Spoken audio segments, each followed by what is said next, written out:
Hello, everyone. I'm just letting you in a few minutes early. We'll get started at 2 p.m. So glad to have you here. I'm going to just put out this little poll to kind of get a sense of who everyone is. So welcome.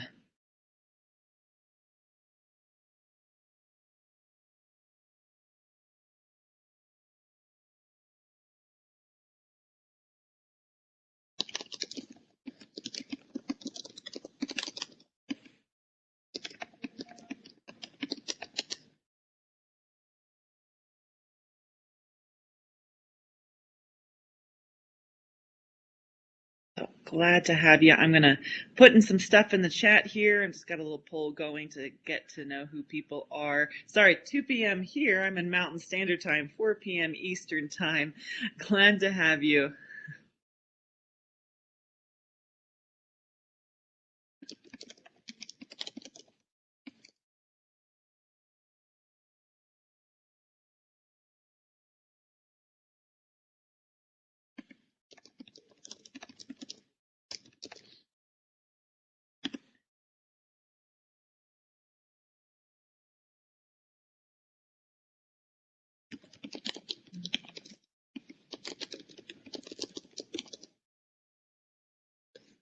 Welcome. As more people come in, we'll get started in a few minutes here.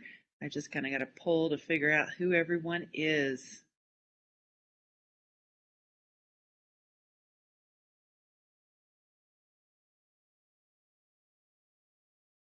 Welcome. My name is Carrie Rogers Whitehead, and this is the impact of AI, artificial intelligence, on media literacy. Two really fun topics, media lit and AI.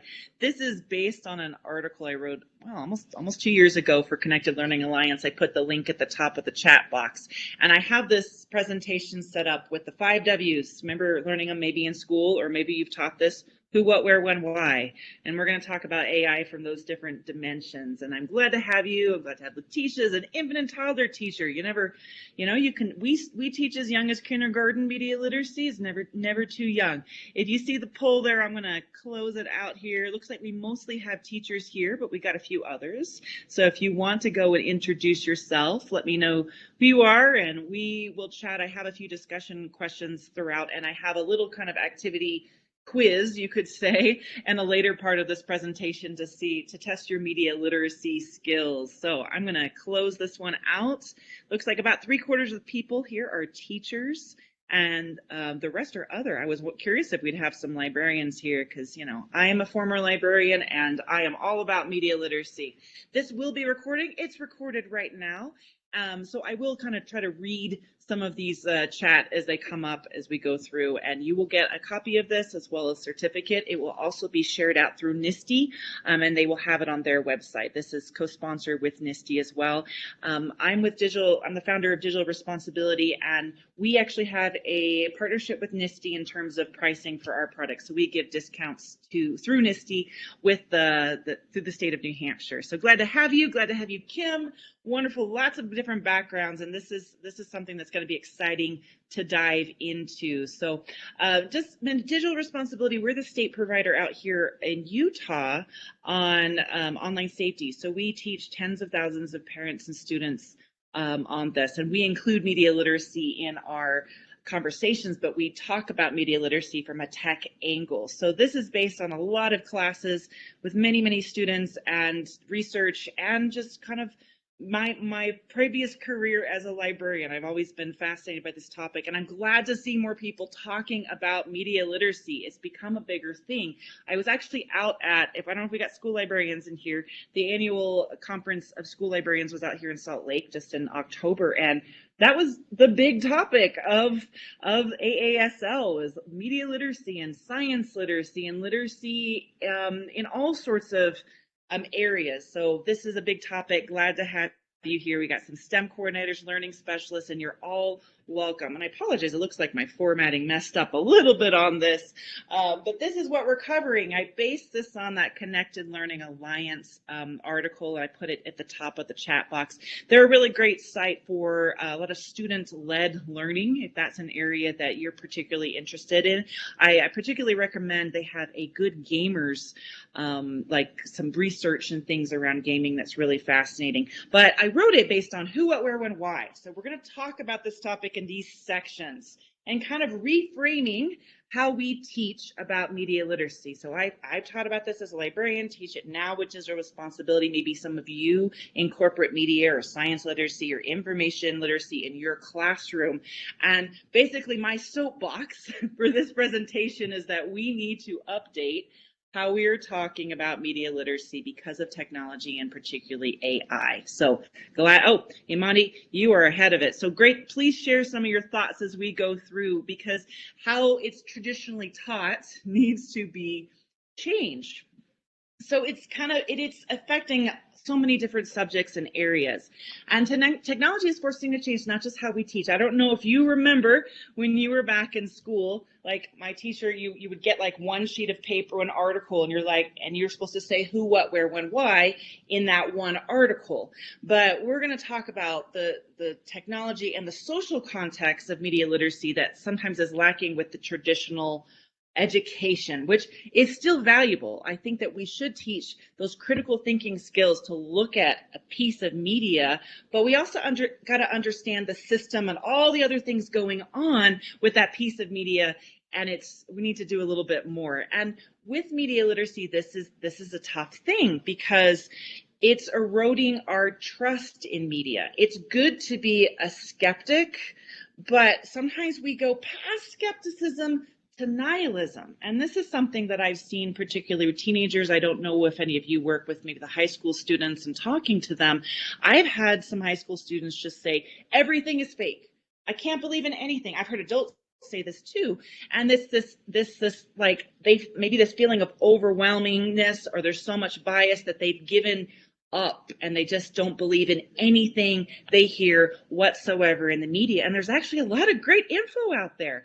So we also want to teach this, but we want to teach it in a way that's empowering and that we don't overwhelm, because I know we can all feel a little overwhelmed with media, but there still is great factual information. It's just sometimes we got to sift through a lot more here.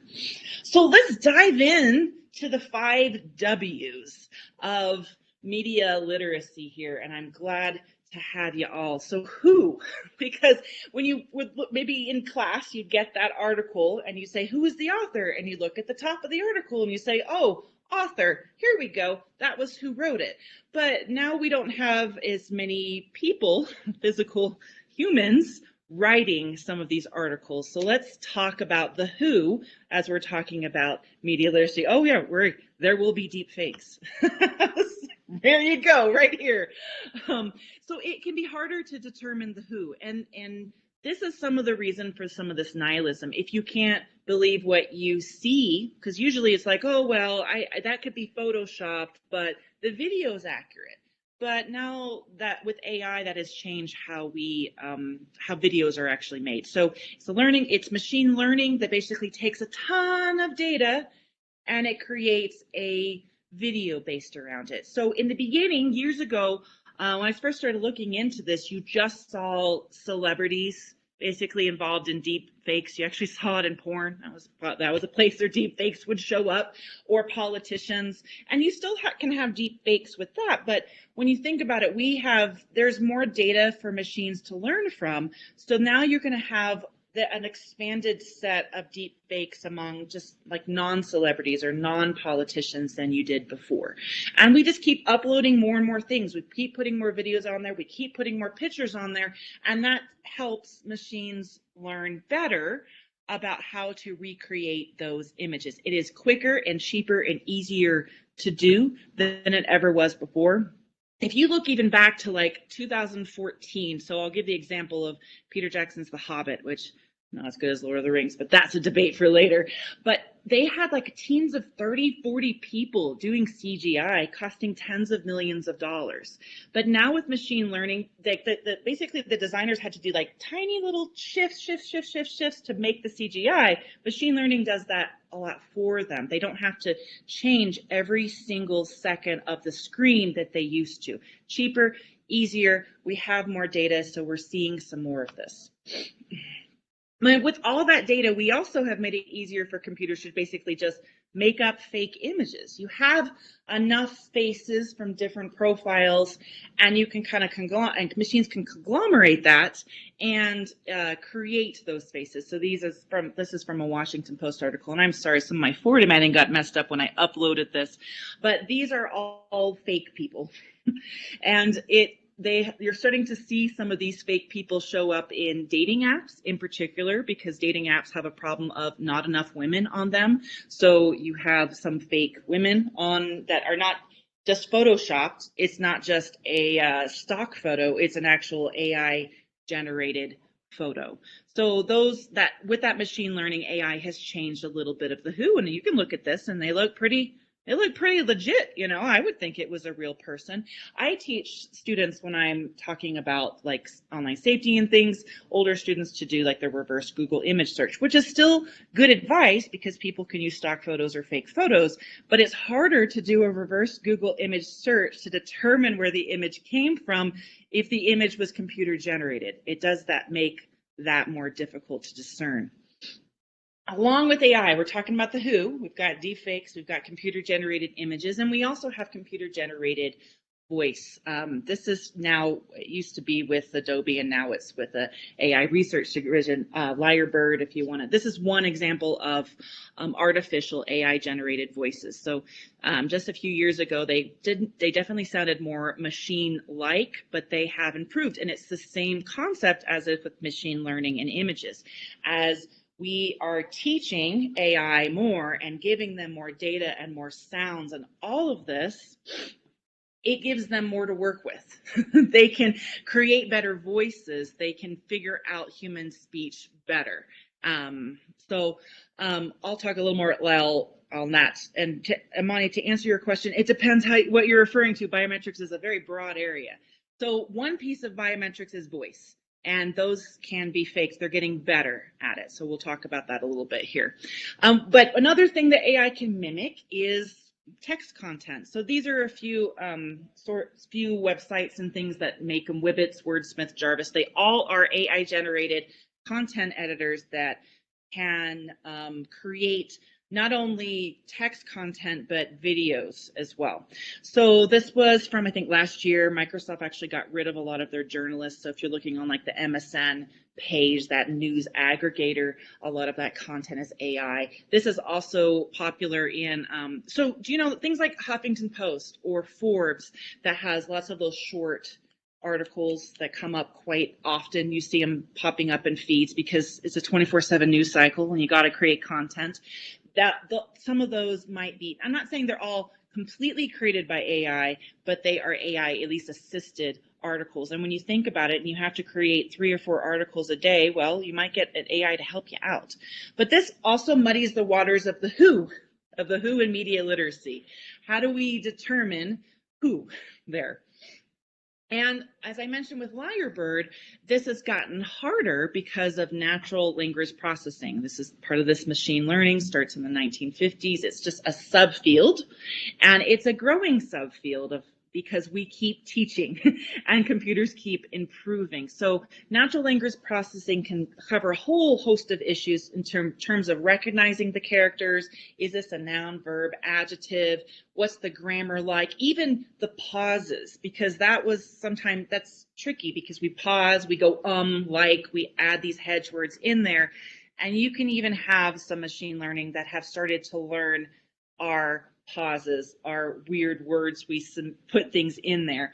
So it's improved. I mean, of course, it's not perfect, but just from a few years ago, it has improved. And so this has actually given birth to a lot more virtual assistants. You have, software bots basically that can call and make an appointment for you or schedule something for you.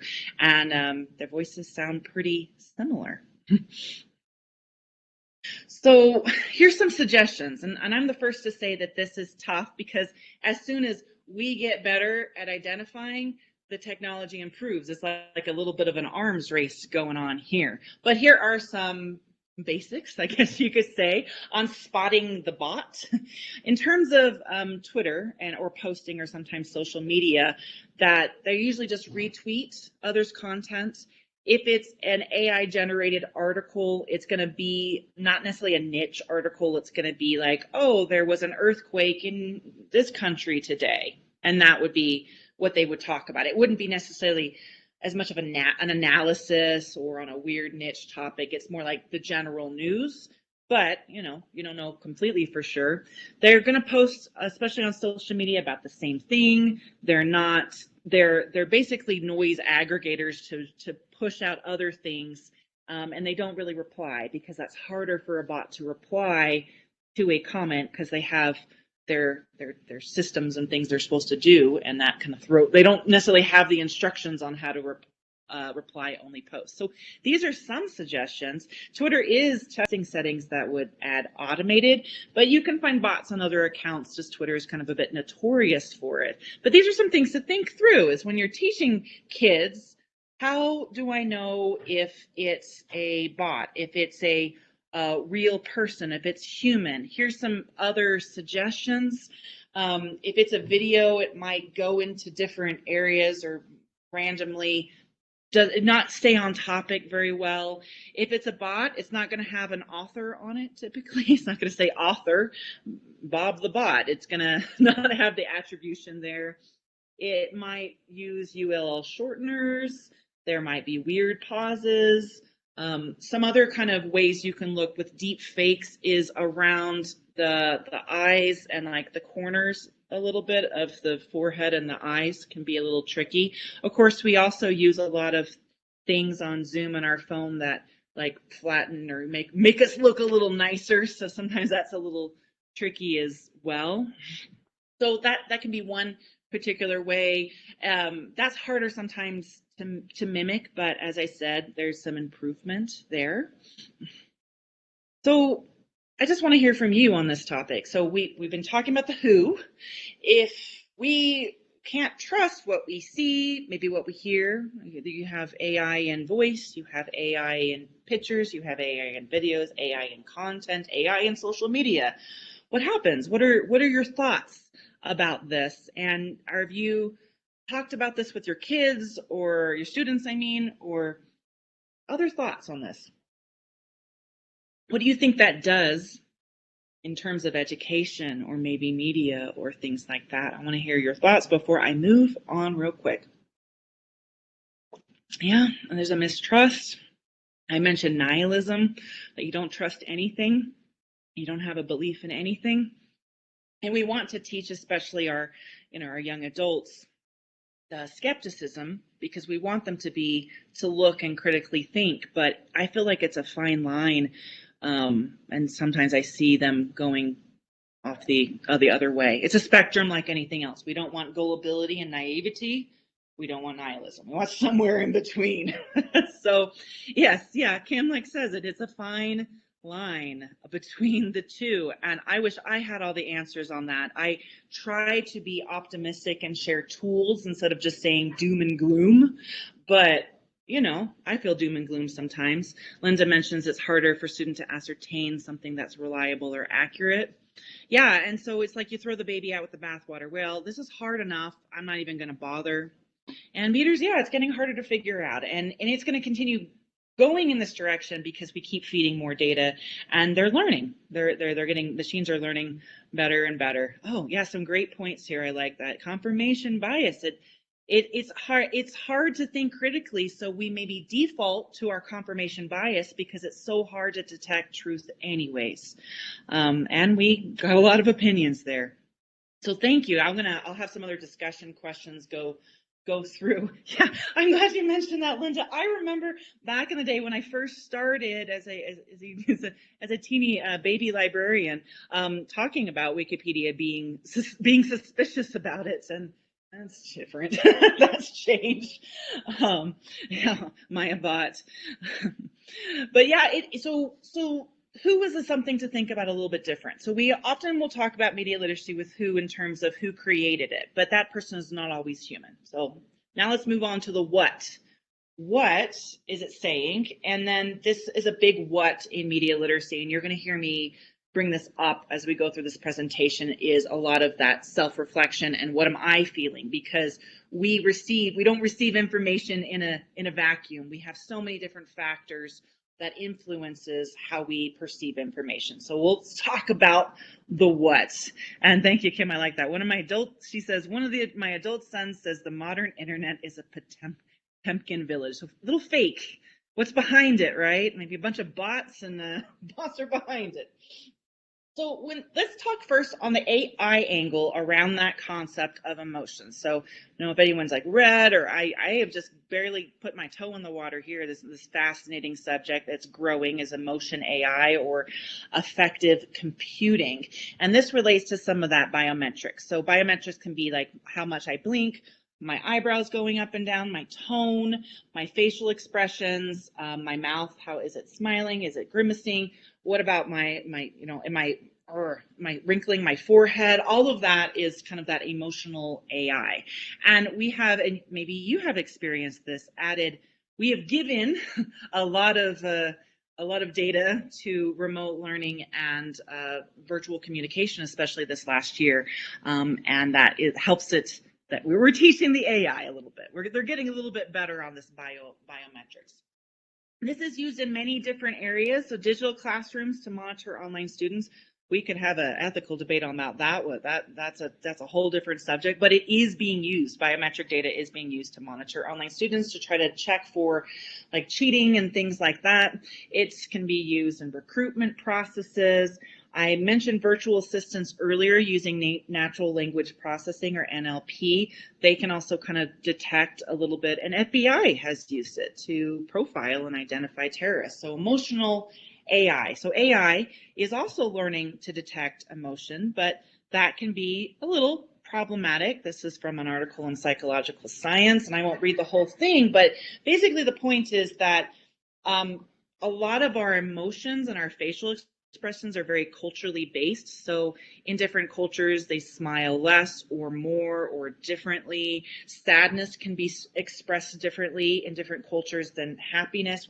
Not even all cultures have the same words for sadness or happiness. They don't necessarily identify and agree with those same emotions. There's different words, different thoughts, different cultural stigma behind some of emotions. They might treat emotions differently. So when you have AI, might not get some of the nuances there, and our emotions are very much based on our social context. If I'm with friends, I'm probably going to laugh more than I'm by myself, because that's influence there. So it's an interesting field as AI grows, and what does facial movements mean? But it is a growing field, and something to think about, because we already know that engagement it comes through a lot of emotions, and algorithms are encouraged to push up those emotions. But we have to think of the context. So this is something I work with kids, and maybe you do as well, is talking about context. Where am I? What am I doing when I'm experiencing that emotion? Because the context can change. If I am hungry, I'm going to react to something differently than I'm not hungry. If my friends, if it's midnight, if it's noon, I'm going to have some context, and that can be sometimes harder for AI to detect the context of the emotion. But knowing our emotions is a big first step. And yeah, you also have different abilities that express emotion, not just culture. You have gender. All of these affect our emotions and our emotional effects too. So I mentioned this a little bit. It's good money to get emotions and engagement going. There is a financial incentive to create more of that emotional engagement. So if AI is learning more about our emotions and how we express those emotions, what does that mean for our news feeds, our media, and what we see. It's kind of a feedback loop. Like the more engagement one thing gets, the algorithm's like, oh, people really like that. Well, therefore this. So clickbait just has more engagement. This has been going on for a while. These are some examples of clickbait than mainstream media, because it does prey on some of those emotions. And if you see these little thumbnails on YouTube, the faces are always like, or like they're just like exaggerated emotions, but you know, they get the clicks there for sure. So when we're talking about the what of the who, what, where, when, why, some questions to think about with our students and encourage them to do is, how is this affecting me? What is this emotional response? Because we are communicating with the AI as it communicates with us. And how are we responding? What are our mental statement? What are our mental state? What do I want to do after consuming the content? What's my first reaction, and what time of day? And this is a big one. I actually teach a lot about sleep. When I teach digital citizenship, I teach sleep to teenagers, because that context of being tired, they're already sleep deprived, their circadian rhythms are different, is a big one. And I feel like we could cut cyberbullying in half if we can get teenagers to sleep okay.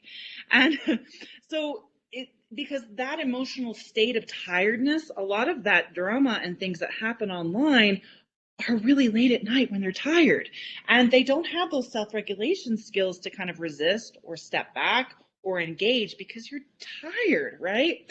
And yeah, Linda's mentioning one problem is students are watching these things late at night when they're more vulnerable. It's going to affect you more. I know when I'm tired, I am just like cranky, and the littlest thing just like gets me. And you might, you know, it's hard. Our brains are a machine, and they get tired at the end of the day, and they need a reboot when we sleep. So this is something to encourage, not just the what of what the media message is saying, but the what of how I'm feeling inside. Now we're going to move to where. Where is this taking place? So in the traditional media literacy context, the where is like, where was it published? Where, you know, what like book did it come out of? What magazine did it come out of, or newspaper did it come out of? But I would reframe the where to where is this taking place? Where am I consuming the content? Because now with the internet, the where can be anywhere. There's a whole bunch of wheres going on here. So this is some other things to think about. And also the platform and the device affects the where too. If we have a physical newspaper, everyone who gets that physical newspaper is reading the same thing because it was printed maybe that morning. But that's not the same online. So we're going to talk about that a little bit, the where. I want to do a quick poll here. I'm just going to pull this up on, I am curious of you. Let's talk about smart speakers. This was a 2020 survey that we had. There was a huge growth in smart speakers during the pandemic. I mean, it makes sense. We were home more. People wanted something to talk to. Twitch had huge numbers. There was a whole subgenre of Twitch streaming of people sleeping. People kind of wanted that companionship and that talk and that noise and whatever it is. So there was a huge growth in 2020 along with other things, and it continues because if you bought a smart speaker a year ago, you're not just going to be like, well, looks like I'm vaccinated and I'm going to throw it out. You're probably going to keep it in your house because you're a little bit more used to. So we got about 60-40 if anyone else wants to vote in terms of who has a smart speaker in their home. Okay, so we got roughly 2/3 of people here do have a smart speaker. Wow, it's close to 70-30, and others don't. So I'll close that poll out there. So we're looking at around 2/3 people do have a smart speaker, 1/3 don't. So there is, during the pandemic, 35% of Americans just consume news through their smart speakers. And look, there's some great things that can happen through smart speakers. It's convenient. I've known people that they use it as a timer. As a timer is a really great thing, especially for kids. Time out for 3 minutes, right? It's very convenient and easy to use. But let's talk about this in terms of media literacy and AI in that context. And I like that, Kim. So Kim mentions my son unplugged his and put them out in the garage. I don't have any in my house. That's because I'm just like an online privacy it's an online privacy thing for me. But let's talk about it in terms of media literacy as well. Let me circle back here. When you have a smart speaker and I look up like how big is the sun, I'm going to get a pretty accurate answer. But if I ask the smart speaker, tell me about this politician, then I'm going to get a different answer, because a smart speaker is going to give you one answer as opposed to a Google search where you're going to have a page of answers. Now, both are problematic in their own ways, but you are getting more responses with the Google search than the smart speaker, who's maybe going to give you just a limited amount of responses. And that's a media literacy issue too, because now I'm not necessarily evaluating the content I'm getting from the smart speaker. I'm just going, oh, okay. And then you move on there. So algorithms, smart speakers, I don't have an answer to that, Jennifer, but that's a good one if anyone wants to weigh in on VPN privacy protectors. I have a VPN myself on my laptop and desktop, but I am curious what you think. Your VPN can affect your search engine results, and Maggie mentions it depends on the search engine too. And how we access the where of those platforms affects our advertisements too. So for example, there's completely different advertising strategies on mobile versus desktop. Mobile's going to have more pictures, the ads are going to be less placement, more geo-targeting, so you're going to have maybe more targeted ads on a mobile device versus a desktop, because you might have you don't necessarily have your GPS on. If you're on a desktop, you're maybe focused, you have multiple tabs up. If you're on your phone, you're often saying, I want this one thing, and then I'm putting it away. Now you can, of course, browse a lot on your phone, but you might not have like 50 different tabs you're looking at once and doing a whole bunch of stuff. So an advertising strategy for someone over desktop is different than mobile. So if you are consuming news content on a mobile device versus a desktop device, it can look different. And also a lot of that can be affected by where you are too. So your ads are going to be targeted by where you are.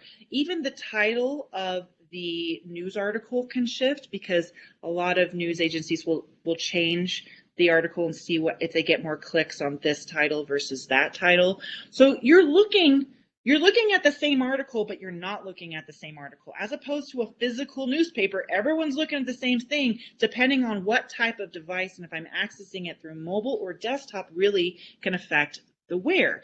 And that's not something we always think about. We just assume that if I saw it, then everyone else saw the same thing. I mean, that's a natural assumption, right? Well, this is the news. If you read it on this publication, you saw the same thing, but not necessarily. And AI has really, really made it easier for hyper-personal targeted ads. I mean, you thought the targeted ads on social media, they're getting even better. They're getting even better.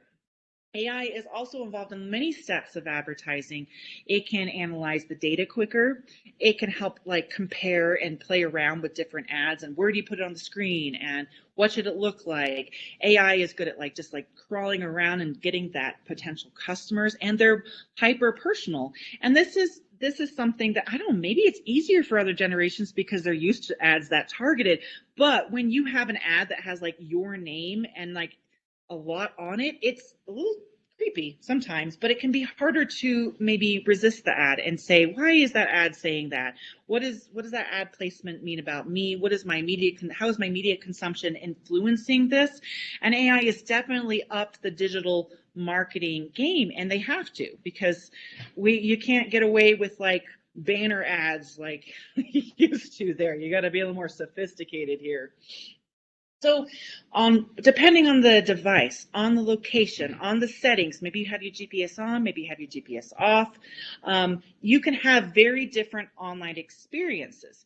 So when we teach media literacy, it's harder to teach because it's not one size fits all. You can literally two people on two phones can look at the same article and have a different experience. So what does that look like? And it can be creepy, as Kim says, as we're looking at this data. So adjusting that where. So because where is all anywhere, and where is highly influenced by our algorithms and our search engines. So this is the last W here. Oh no, I think I have when. Sorry, I think we're getting there though. The why. Let's talk about the why, and this is a big one. So when you would teach media literacy in maybe a traditional way, you know, say why was this article written? Why was it made?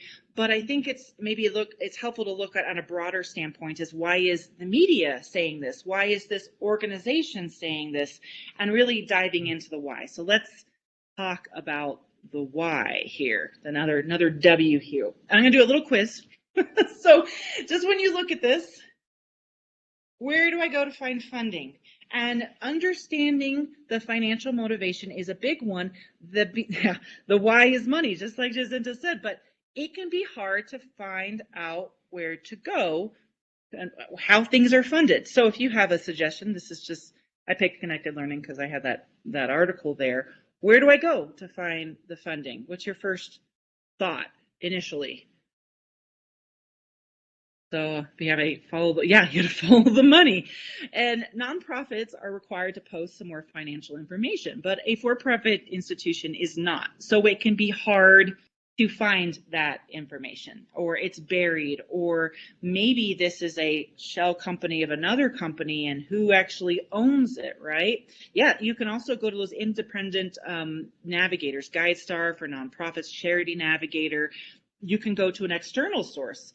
So we got one person saying about. Anyone else want to take a guess? What would I click on here?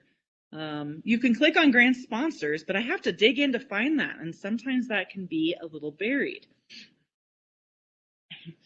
So anyone else want to guess the who we are? Yeah, my first guess, I was like, I'm going to take this quiz myself. Where is it? And I clicked about, but it's actually the who we are, but it's only in a little paragraph and a link. There's no like funding section. There's no necessarily grants section. It's under who we are, but you could see like, oh, what do I click? Where do I go? So here's another one.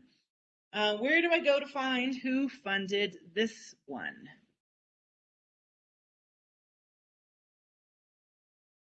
Yeah, it could be a PAC, think tank. A lot of sites are owned by other sites, and that's not always clear. So where would I click on this one? Any guess? The initial click to start looking. And eventually I found it, but I had to go a few clicks in. Not donate. It was the about on this one, but this one was the who we are. So, and you had to dig a little bit too to find it. Yeah, Linda says you can get a magnifying glass, but tell students to go to the bottom of the page. But it is hard. It is hard to find the funding of some of this, especially if it is maybe a subsidiary of a company or a PAC. And as I said, private companies are not required to have some of that financial information. You can check the URL. That can be one trick, but anyone can get a .org. I own a .org. I'm not a nonprofit. It can be, they're not as tightly as controlled as you would think. So I have another one. Now, and another thing to think about money is, what do the advertisements on our sites tell us about it? So this is a recipe site. So what do we got on here? So you look at the advertisements. What do you think about? Because our advertisements give us a clue of the funding sources of that website, especially if it's a private one. So analyzing media should not be done without analyzing ads, especially as we have more hyper-personal targeted ads with AI as before. So if anyone wants to weigh in, I got a couple ads on here. So there's some grocery chains on there. Yeah, you won't see financial investment ads on cartoons or sitcoms. There's an ad up here on like a TV and internet. So think of the demographic they're targeting to. If I'm going to make this recipe, there too. So some ideas. So maybe you can look at the ads and get a sense of the demographic. They're not targeting necessarily kids because they can't drive there. They're targeting families. Yeah. I mean, if you're selling a TV, that's a higher cost item too. It's a good to just think about these and kind of practice and hear from the kids. And so I've done this activity and I'll show things and I'll actually ask them to create a demographic profile. I'm like, who is this person? What's the age? Create an imaginary target market and kind of think through it. And now that you've imagined your target market that makes this much money and is this old and has this education level, I want you to create a product to get them to think about marketers, because if they can put themselves in the marketing advertiser seat, they can understand better how ads are targeted to them. So when we're talking about the why, here's some other questions, some of that self-reflection to think about. And this is a tough one as well. Where is the website hosted? Oh, I don't know always the best way to figure that one out, but the host can also give you a sense, or where it's not hosted or it's not allowed to be hosted can give you a sense of the why too. Who's the owner or funder? And those can be different people. You can have, of course, someone running the website that has nothing to do with the operations of the country, the company, or the funding of the website, the company, whatever it is. Who's the author, owner, funder? What advertisements are on there? And I'm glad you mentioned that, Kim. You can look it up on ICANN, and there are places that you can search Charity Navigator on the nonprofit. But so often we teach media literacy in a vacuum, and we just say, look at this. What is it? And it's good to do it, but we have to look up multiple different sites to really get the context to dive into the why. We cannot just have media literacy in that vacuum, but that's kind of often how it's taught. It's not taught in a vacuum in terms of our moods and our emotions, our situations, and our platforms and what we're looking at it. So what do the advertisements and what do the funding say about what this site is? And is it hard to find? So just if I could talk about like some summary here, and then we'll have a little discussion and I'll have some information as we kind of wrap up. Sorry, why was the last one? If we want our students to better evaluate information, we should re-evaluate how we teach them to evaluate. Because we were taught one way and it's kind of a traditional way, and it's not a bad thing to start. When I work with younger kids, like younger elementary kids, I'll teach them the 5 W's and get them to think about it. But when they get older, they can handle more of that critical thinking. They can think more on the motivation and the funding and the why and self-reflect of where they're at. So that media literacy has to be done in context, in a larger situation, and be done personally. It can't just be in this, look at this and tell me what you think. It's look at this, tell me what you think, and tell me what you feel inside, and tell me where you're at and how you're accessing it. Different way of teaching. So I want to hear a little bit from you. I'm going to show you a few things. I'll just pull up as questions or comments. What are your thoughts? Any suggestions of ways that you've taught about media literacy, questions on AI? And I'd want to hear. So I got some great suggestions here on ICANN.